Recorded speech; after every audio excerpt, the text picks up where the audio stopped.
안녕하세요. 오늘도 사연살롱을 찾아주셔서 감사합니다. 지난 일들을 떠올릴 때면 입가에 실소가 저절로 피어오르는 저는 서울의 구석동네에 살고 있는 30대 여성이에요. 나이 터울이 크게 나는 친언니가 결혼해서 여기 서울에 눌러 앉아 살고 있고요. 나머지 가족들은 지방에 살고 있어요. 제가 서울이 고향이 아니라 대학을 이쪽으로 오면서 이후로는 쭉 서울 시민으로 살아온 경우라서요. 대학 졸업하고 서울에서 돈벌이를 하다가 결혼까지 여기서 했었죠. 나름 다사다난했다고 할 수 있는 제 결혼 생활을 풀어보고 싶어요. 남편은 저보다 1살 연상이었지만 겹치는 지인들 중에 빠른 생일인 사람들이 몇 있어서 족보가 꼬이는 바람에 저랑 동갑 친구인 것처럼 지냈어요. 되게 친하지는 않았고 그냥 적당히 알고 지내는 정도였네요. 그러다가 남편이랑 제가 서로의 존재를 알고 지낸 지 1년이 넘어갔을 때 어쩌다 보니 둘이서 술자리를 가지게 되었어요. 그 자리에서 진솔한 대화가 오가면서 감정이 싹트게 되었고요. 저만 그런 건지는 모르겠는데 살다 보면 그런 순간이 있지 않나요?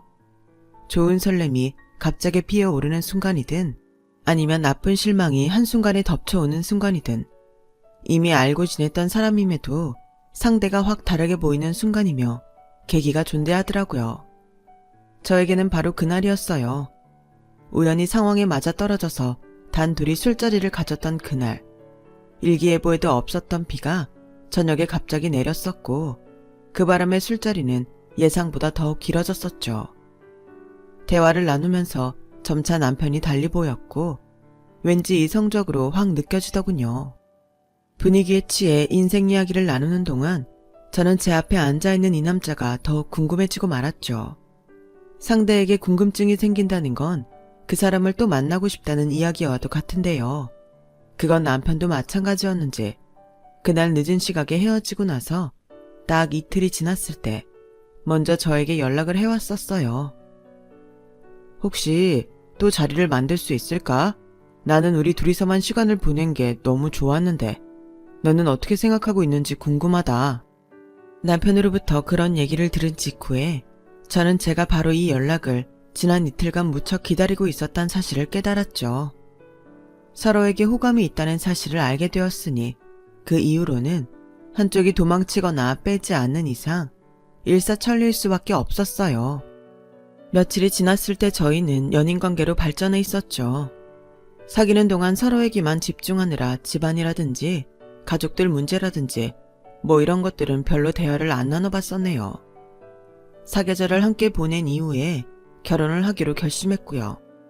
그런데 결혼 전에 시부모님께서 저를 보며 언뜻 지나가듯 하셨던 말씀이 마음에 걸렸었죠. 시장 모퉁이에서 옛날에 생선가게를 했었다고? 그 돈 벌어서 자식들이 학교 다니고 옷 사입고 그랬다고? 색다르게 열심히 산 집안일세? 이런 거를 천민 집안이라고 해야 돼? 뭐라고 해야 돼? 시어머니께서 한숨처럼 작게 하신 말씀이었는데 저는 저희 집안이 예전에 생선 팔았다는 걸 가지고 살면서 단 한 번도 부끄럽게 생각해 본 적이 없었기에 무척 당황스러웠어요. 남들 눈에는 그게 어떻게 비칠지조차 고려를 안 해봤었으니 말이죠. 시아버지께서도 의젓하고 멋있는 장군감으로 기른 외동아들을 저 같은 여자에게 허락한다는 것은 엄청난 적선을 행하는 것과 다름없다고 말씀하시면서 제가 행운의 주인공이라고 하셨죠. 저 같은 여자가 어떤 여자라 생각해서 하신 말씀이었을까요? 참고로 당시 남편은 꽤나 알아주는 기업에서 재직 중이었고 회사 내에서의 전망이 좋았고요. 저는 연봉이 너무나도 평이한 대신에 안정적이라서 사실상 해고당할 걱정이 아예 없는 일을 하고 있었답니다. 저도 딱히 뒤처지는 조건이 아니라 생각했고 결혼할 때 들어간 돈도 거의 정확히 절반 수준으로 부담했기 때문에 시부모님께서 저를 아래라고 못 박으신 게 떨떠름했었네요. 결혼하고 나서 이 얘기를 남편에게 했었는데 돌아온 반응이 기가 막혔었죠. 네가 좀 변변치 않아 보이는 집안에서 나고 자란 건 맞잖아. 우리 부모님이 틀린 소리 하신 것도 아닌데 발끈하지 말자. 이거 싸우자는 건가 싶었는데 남편이 너무 아무렇지도 않게 말을 하길래 저도 분위기 험악하게 만들고 싶지 않아서 그냥 넘겼어요. 왠지 모를 불협화음을 내며 시작했던 결혼 생활. 역시나 문제가 없을 리 없었답니다. 발단은 결혼하고 나서부터 시부모님께 매달 드렸던 용돈이었는데요. 원래 30만 원을 드렸어요. 그런데 딱 3달이 지나자 용돈을 올려달라고 하시더군요. 저 죄송한데 두 분께서 돈 쓰실 일이 그렇게까지 많아 보이지는 않아서요. 왜 현금이 더 필요하신 건지 알려주실 수 있을까요? 애미야, 너는 그런 걸 속속들이 물어보는 것 자체가 무례이자 무식이라는 것을 모르겠니? 옛날에 천한 쌍놈들이 꼭 이렇게 직설적으로 캐물으면서 부드러이 돌려 말하는 법을 몰랐었지. 그 꼴이구나. 아니, 갑자기 50만 원을 달라고 하시니까 궁금해서 여쭤봤을 뿐인데 천한 쌍놈의 예시까지 제가 들으려니 정신이 아득해지는 거예요. 게다가 시어머님께서는 왜 처음부터 저를 애미야라고 부르셨는지 모를 일이에요. 그 호칭은 제가 부담스럽다고 말씀을 드려도 무시하셨어요.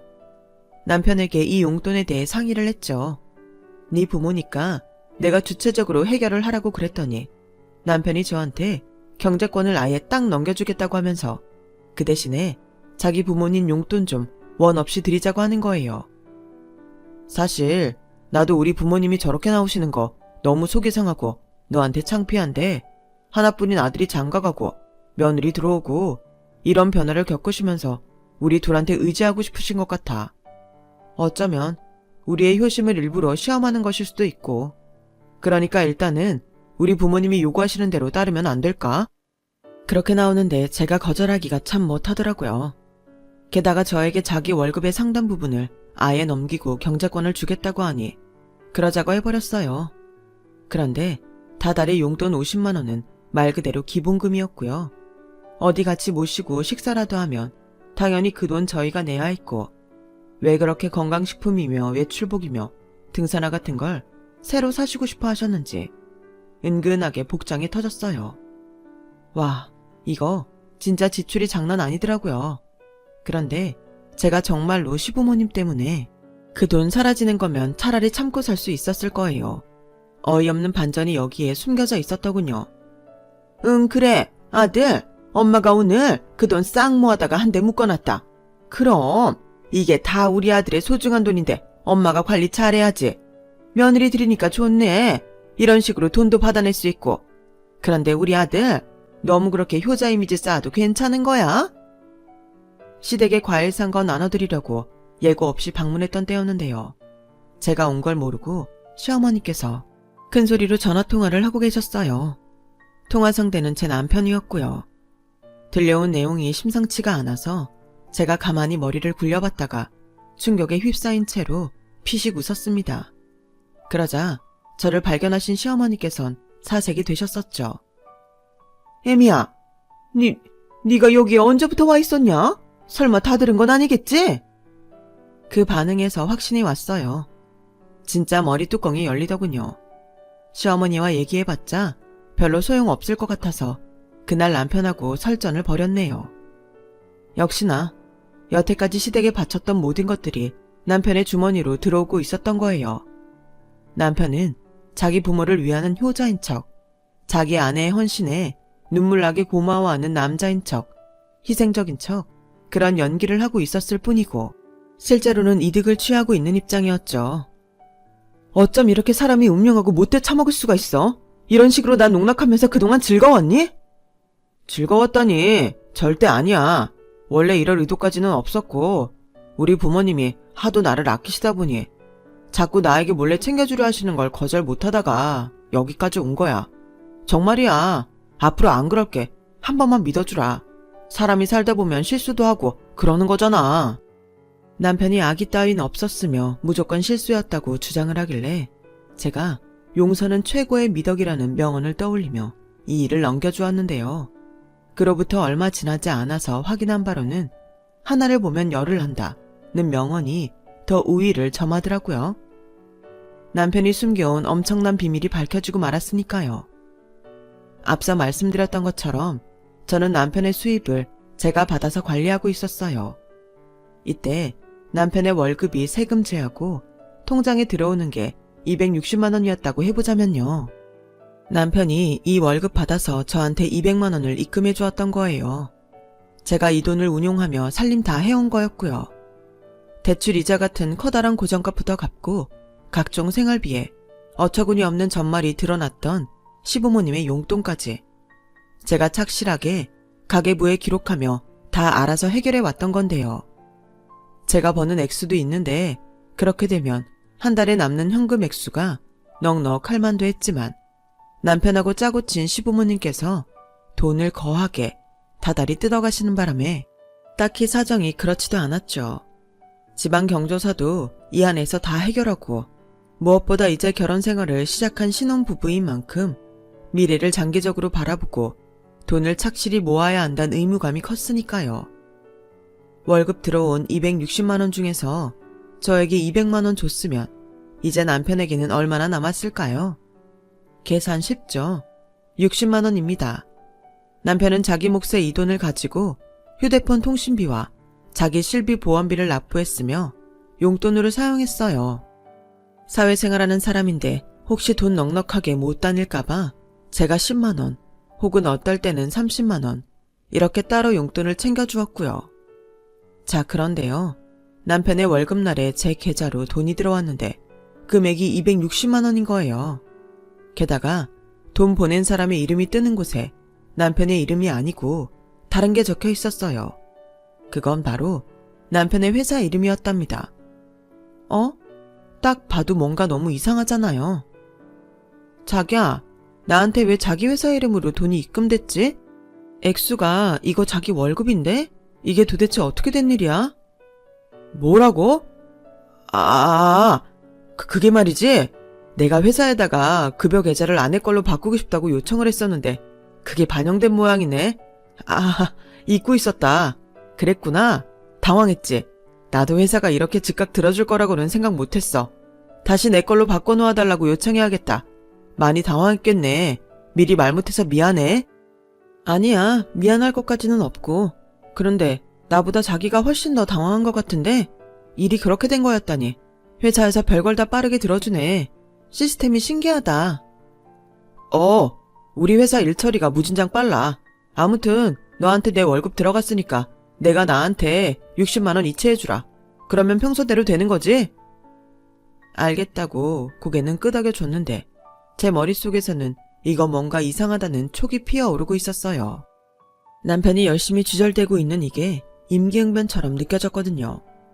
게다가 이미 남편은 자기 부모랑 짜고 쳐서 저를 속여먹은 전적이 있었잖아요. 그런 일이 없었다면 제가 쉽사리 남편을 의심하려고 들지 않았을 텐데 한방 제대로 먹었던 경험 때문에 그러지 않을 수가 없었네요. 저희 부부의 결혼식에 와줬던 남편의 회사 사람들 중에서 연락이 가능한 사람이 있나 열심히 찾아봤는데 녹록하지 않더군요. 하는 수 없이 방법을 바꾸어서 남편의 정보를 제가 직접 보기로 했죠. 남편이 일찍 잠들었던 날이었어요. 항상 서류 가방에 소지하고 다니는 남편의 인증서가 든 USB를 챙겨다가 컴퓨터 앞에 앉았습니다. 그때 많은 생각이 스쳤었죠. 왜 이런 미심쩍음을 품고서는 내가 이러고 있을까? 부부는 모름지기 신뢰가 바탕이 되어야 하는데 내가 지금 이런 행동을 하는 게 옳은 걸까? 그러다가 저를 이렇듯 의심 많은 사람으로 만든 원인 제공자가 다름 아닌 남편이란 생각에 이르렀고 저는 인터넷 창을 켜버렸어요. 은행 사이트에 들어갔죠. 각종 비밀번호를 맨 뒷자리 숫자 하나씩만 바꿔가며 공유하는 남편의 습관을 이미 알고 있었던 제가 쉽사리 계좌에 접근했고요. 잠시 후 저는 온몸에 소름이 돋는 사실을 발견하고서 그 야심한 시각에 혼자 손으로 입을 틀어막고 경악해야만 했어요. 컴퓨터 화면에는 남편이 월급을 받는 내역들이 고스란히 나와 있었죠. 제가 알고 있는 남편이 월급을 지급받는 계좌는 K은행이에요. 이 K은행 계좌를 통해서 저에게 다달이 200만 원을 입금했던 거고요. 그런데 제가 들어간 은행 사이트가 K은행이 아니라 S은행이었어요. 남편이 회사로부터 월급을 받아온 계좌가 바로 S은행이었던 거예요. 이게 대체 어떻게 된 영문이냐고요? 이체 내역을 보면 금세 알 수 있었죠. 남편은 지금까지 S은행 계좌로 월급을 받은 후에 K은행으로 이체를 해왔던 거예요. 돈 보내는 사람 이름을 회사로 바꿔서 말이에요. 마치 K은행으로 월급을 받는 것처럼 꾸며왔던 거죠. 왜 이런 짓을 했는가 하면 남편의 월급이 260만 원이 아니었기 때문이에요. 실제로 지급받은 월급여는 290만 원이었고 저에게 월급이 260만 원인 것처럼 속이기 위해서 30만 원이라는 금액을 자기가 온전히 가지기 위해서 그런 수고로움을 감수해왔던 것이었죠. 그러다가 어느 날 월급을 받고서는 회사로부터 260만 원 들어온 것처럼 평소처럼 조작하려고 K은행 계좌에 돈을 붙이려고 했는데 남편이 실수로 제 계좌에 입금을 해버렸던 거예요. 그래서 저는 보낸 사람이 남편의 회사로 적혀있는 260만 원을 입금받았던 것이었죠. 열불이 터졌어요. 가장 먼저 든 생각이 또 속았다라는 것부터가 이루 말할 수 없이 비참했어요. 쿨쿨 자고 있는 남편의 얼굴을 보면서 저절로 주먹이 꽉 쥐어졌네요. 마음 같아서는 당장이라도 마구 흔들어 깨우고 싶었으나 날 밝으면 출근해야 하는 회사인의 고충을 생각해줘서 초인적인 인내심으로 참았네요. 그런데 저 역시도 출근하는 사람이잖아요. 밤새 잠도 못 자고 뒤척이다가 피곤함에 쩔어서 출근 준비를 하려는데 남편이 그런 저의 안색을 보며 혀를 쯧쯧 차더군요. 얼굴 푸석해진 것 봐라. 벌써부터 그렇게 애 둘셋 낳은 아줌마처럼 회복력이 느리고 푹 퍼지면 어떻게 하려고 그래. 피부에 좋다는 것 좀 사다가 발라봐. 다크서클 내려온 거 못 봐주겠다. 여자는 외모가 절반 이상인 거 몰라? 너도 더 늦기 전에 관리해. 나중에 관리하려면 돈 2배로 든다. 내 조언 새겨들어. 누구 때문에 밤새 잠 못 자고 설쳤는데 저런 소리나 실없이 늘어놓는 남편을 보면서 진짜 정이란 게 떨어졌어요. 확 쏘아붙일까 하다가 정말로 너무 피곤하고 힘이 없어서 관뒀네요. 대신에 퇴근하고 저녁에 대화 좀 하자고 그랬어요. 진지하게 얘기했는데도 남편은 심각성 하나 알아차리지 못하고 시큰둥하게 반응하면서 출근했었고요. 저는 그날 두통약 먹어가면서 근무하고 점심시간에는 식사도 거른 채로 1시간 눈을 붙였었네요. 저녁이 돼서 남편에게 일단 솔직하게 다 털어놨죠. 의심 가서 인터넷으로 은행 계좌 봤다고요. 그랬더니 노발대발하면서 남의 정보를 왜 멋대로 보냐며 얼굴이 단박에 시뻘개져서 저한테 삿대질까지 해가며 막 소리 지르던 남편. 싸늘하게 가라앉아있는 제 표정을 보고는 아차 싶었는지 헛기침을 했어요. 그거는 그러니까 내 비상금이었어. 차곡차곡 모아서 나중에 유용하게 쓰려고 한 거야. 너무 안 좋게 볼 것 없어. 안 좋게 보건 말건 그건 내 의사로 내가 결정해. 유용하게 쓸 거였으면 왜 부득불 그런 번거로움까지 감수하면서 나에게 숨긴 건데? 그건 끝에 끝까지 나를 속여 먹으려던 작정이었잖아. 내 말이 틀려? 너 좋으라고 한 일이야. 왜냐하면 유용하게 쓰려던 게 바로 내 선물 사는 거였거든. 돈 조금씩 따로 모았다가 너 몰래 서프라이즈로 명품 가방 하나 사주려고 그랬지. 샤넬백. 그래, 샤넬백 하나 사주려고 그랬다. 그게 그렇게 큰 잘못이야? 어디 그딴 허접한 핑계로 나를 설득시키려고 들어? 내가 언제 명품 가방 욕심내는 거 본 적 있어? 내가 장난으로나마 명품 사달라고 한 적 있었니? 지나가는 말로나마 그런 적 있었냐고. 에이씨, 그래. 네가 명품 욕심 없는 거 알고 있어. 네 남편인데 내가 그걸 모르겠냐? 결국 이렇게 사실을 밝혀야겠구만.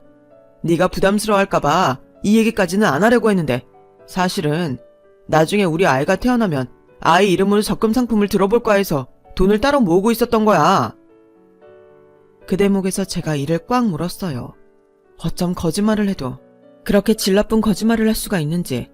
남편의 표정에 너무나도 에라 모르겠다. 아무 말이나 하자. 이런 기색이 읽혀서 그 순간 제 자신이 너무나도 초라해지는 기분이 들었어요.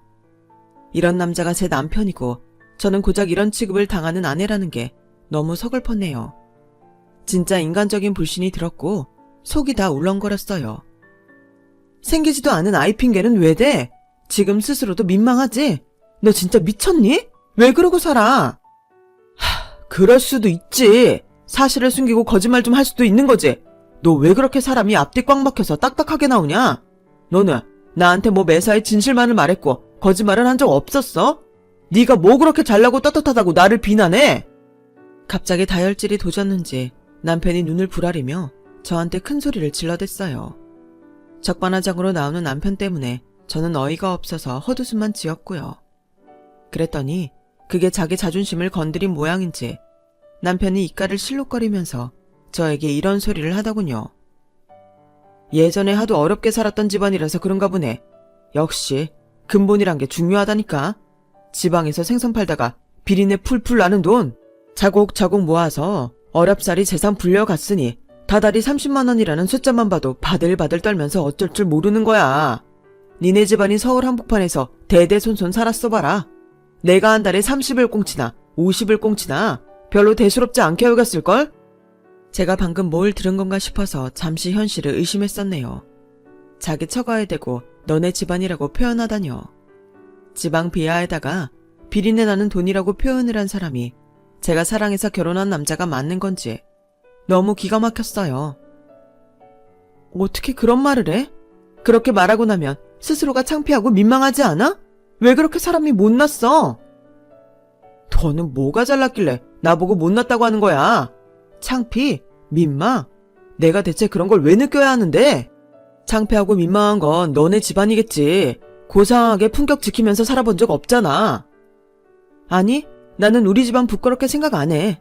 모든 사람이 번듯하게 정장 차려입고 컴퓨터 앞에 앉아서 일하지 않는다는 걸 잘 아니까. 그 컴퓨터 만드는 생산자가 있고 그 컴퓨터가 올려진 사무책상 만드는 업체가 있고 그 재료를 대는 공장이 있는 거지.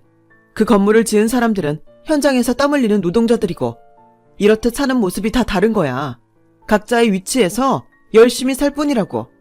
그런데 네가 뭔데 품격을 운운하면서 우리 집안을 낮잡아봐? 너처럼 편협한 사고방식을 가진 것도 모자라서 그걸 부끄럽게 여기지 못할 망정. 입 밖으로 내는 사람이야말로 수준이 낮은 거야. 알아들어? 남편의 어이없는 발언에 져줄 생각이 없었기 때문에 제가 정확하게 일침을 날려주었죠. 그랬더니 남편이 입을 꾹 다물면서 차마 제 말에 반박은 못하고 부들부들 몸을 떨더군요. 크게 분한 모양이었어요.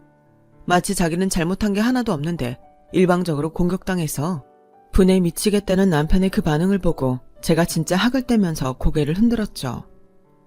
네가 왜 너와 다른 삶을 사는 사람들을 우습게 깔보는 줄 알아? 그러면 네 인생이 더 잘난 것 같은 착각이 들거든. 실상은 그렇지도 않은데 남을 비하하면서 자기의 위치를 공고히 하려는 못난 심리인 거지. 아주 심리학자 납시셨다. 너 말 엄청 잘하네. 야, 나도 말 잘하고 어디 가서 꿀려본 적 없어. 내가 너보다 잘 버니까 큰 소리 뻥뻥 치고 살아도 되는데 지금까지 너 배려해서 인내하고 참으며 살아온 거야. 그런데 내 호의를 네가 이렇게 갚는구나. 뭐라고? 이야, 그거 참 대단한 호의를 베풀었구나. 멋지다. 진짜 사나이다. 너무 엄청난 남자라서 내가 감당이 안 되네? 잠만 말고 헤어져. 우리 이혼해. 제가 이혼 선언을 하자 남편이 눈을 까디집었죠. 갑자기 무슨 이혼이냐고 거품 물고 발작하길래 그럼 이 상황에서 어떻게 결혼 생활을 이어나갈 수 있겠냐면서 제가 태연히 받아쳐줬어요. 아이 없을 때 실체를 알게 돼서 이혼하게 됐으니 다행이라고도 해줬죠. 더 이상 추잡한 꼴 보이지 말고 조용히 이혼하자고 거듭 말했는데 남편은 자꾸만 자기한테 시간을 달라고 했어요. 마지막 마무리 인사를 멋진 걸로 고를 시간이 남아 달라면서 이대로 끝나면 자기 체면이 너무 구겨져서 안 된다고 하더군요.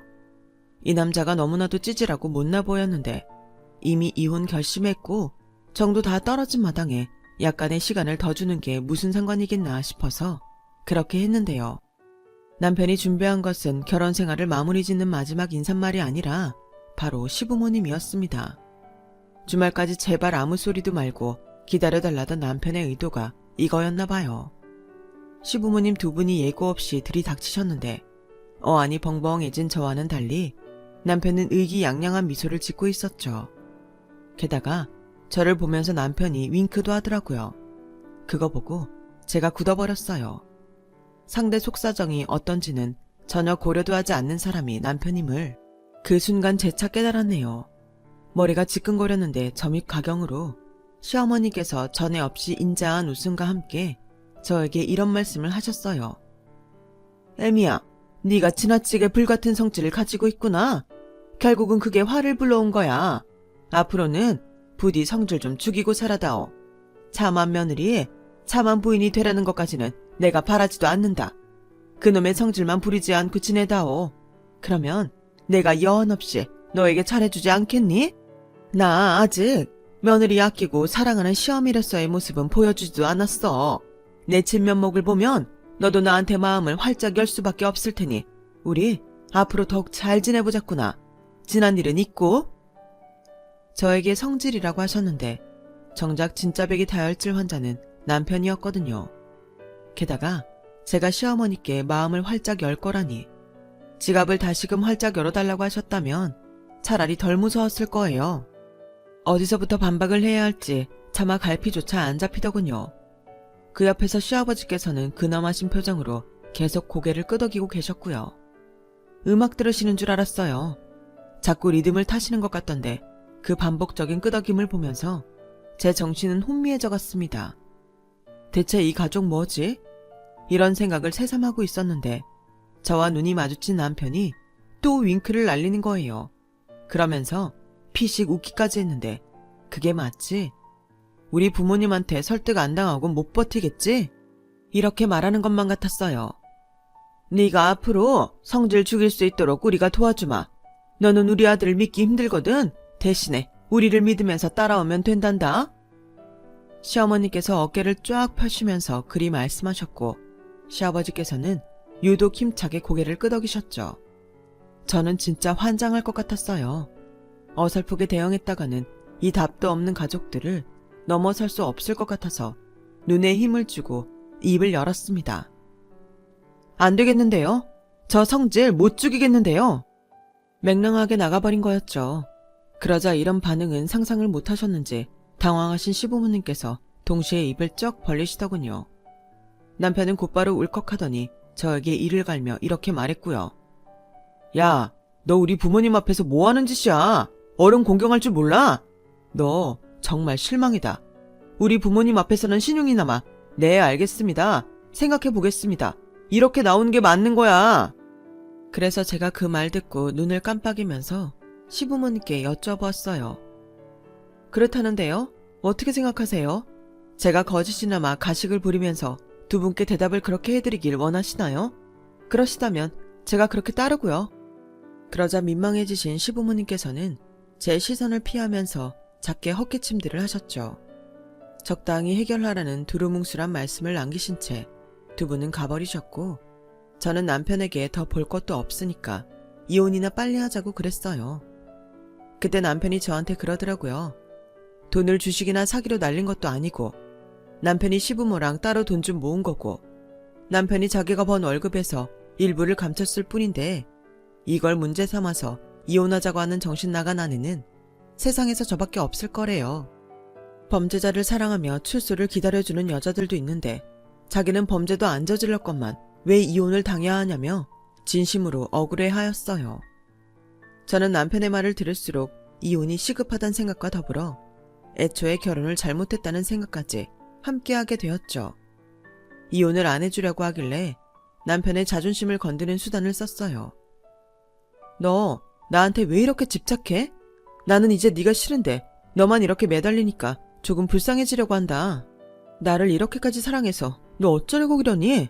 나 없이는 못 사는구나.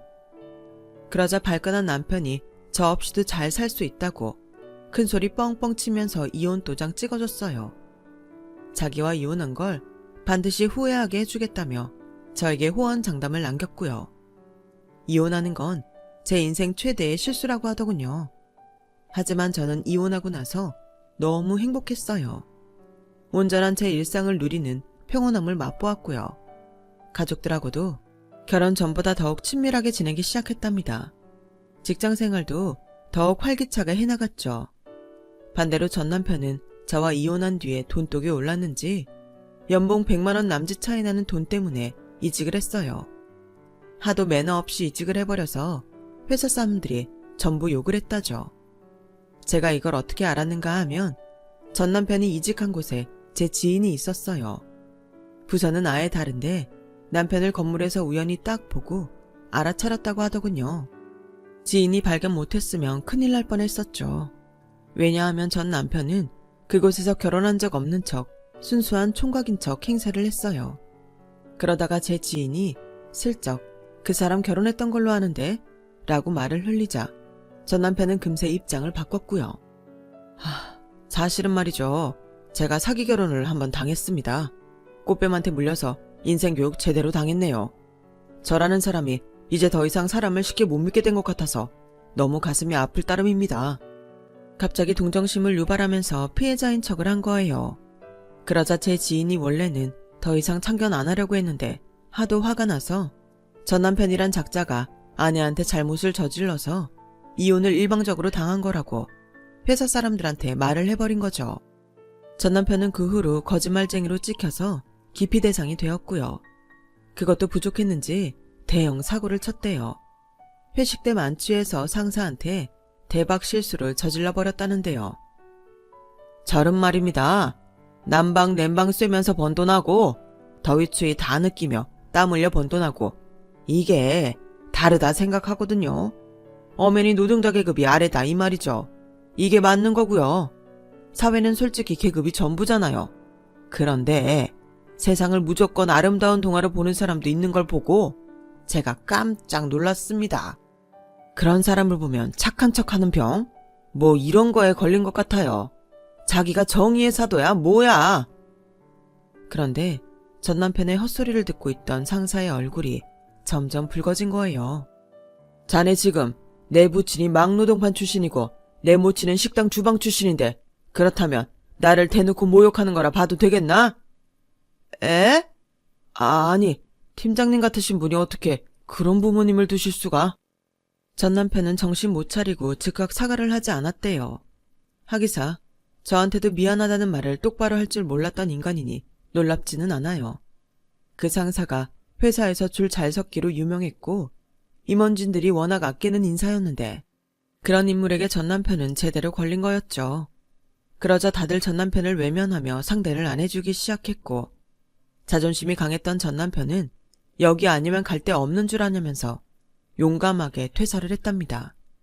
하지만 다시는 그만한 수준의 일자리를 얻을 순 없었죠. 원래 나이 더 먹고 경력 더 쌓이면 기업에서는 선뜻 받아주기 부담스럽거든요.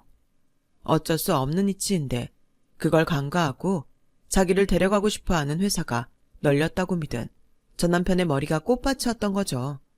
이직은 로또와도 같은 행운이었던 것일 뿐인 것을요.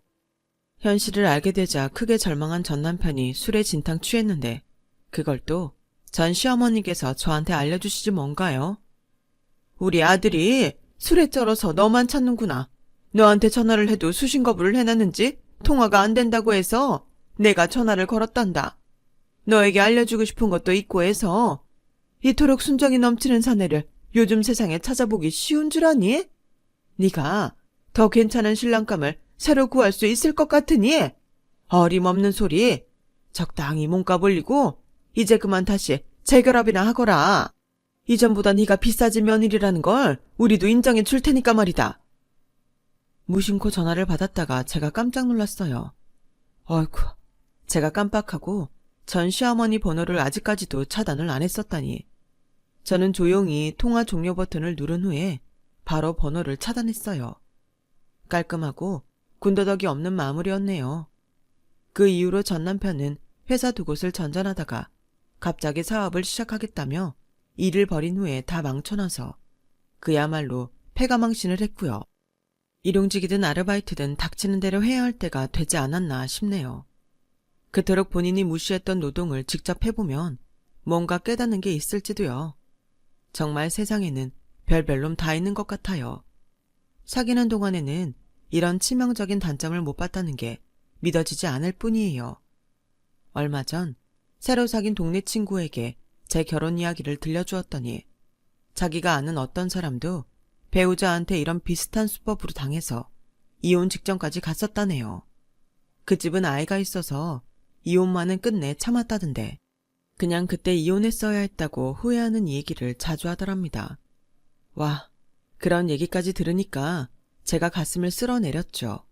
이혼하길 100번 1000번 잘했다고요. 비록 제가 아둔하여 덫에 걸리긴 하였으나 빠져나와 살고 있는 것에 감사합니다.